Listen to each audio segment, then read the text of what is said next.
চাকরির বাজারে ভালো বেতন পাওয়ার জন্য মানুষ নানা কৌশল অবলম্বন করেন। তবে এক যুবকের দাবি করা কাণ্ড নেট দুনিয়ায় ব্যাপক আলোড়ন তুলেছে। পে স্লিপ সম্পাদনা করে বেতন বাড়িয়ে নতুন চাকরি পাওয়ার গল্প এখন সামাজিক মাধ্যমে ভাইরাল। বিস্তারিত থাকছে ডেস্ক রিপোর্টে।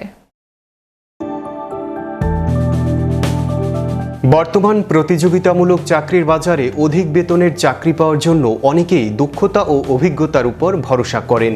তবে সম্প্রতি এক যুবকের দাবি করা একটি ঘটনা সামাজিক মাধ্যমে ব্যাপক আলোচনার জন্ম দিয়েছে। নিজের বেতন বাড়িয়ে দেখাতে তিনি নাকি প্রযুক্তির সাহায্যে পে স্লিপ সম্পাদনা করেছিলেন, আর সেই কৌশলেই পেয়েছেন নতুন প্রতিষ্ঠানে মোটা অঙ্কের বেতনের চাকরি।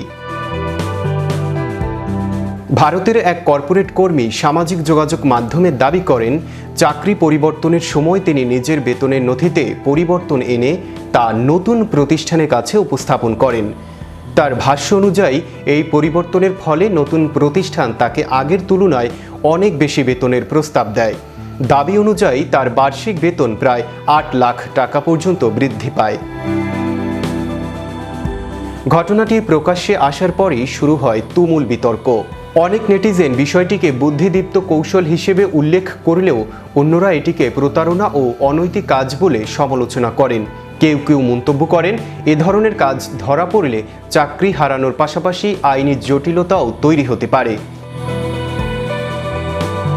সামাজিক মাধ্যমে আলোচনার এক পর্যায়ে অনেকেই কর্পোরেট চাকরির নিয়োগ প্রক্রিয়া নিয়েও প্রশ্ন তোলেন। তাদের মতে, অনেক প্রতিষ্ঠান প্রার্থীর দক্ষতা ও যোগ্যতার চেয়ে আগের বেতনের উপর বেশি গুরুত্ব দেয় বলেই এমন ঘটনা ঘটার সুযোগ তৈরি হয়।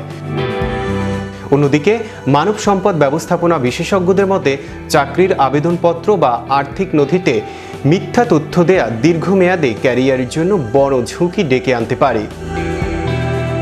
যুবকের দাবি সত্য কিনা তা স্বাধীনভাবে যাচাই করা সম্ভব হয়নি। তবে তার এই বক্তব্য সামাজিক মাধ্যমে ছড়িয়ে পড়ার পর লাখো মানুষের মধ্যে আলোচনা, সমালোচনা এবং হাস্যরসের জন্ম দিয়েছে।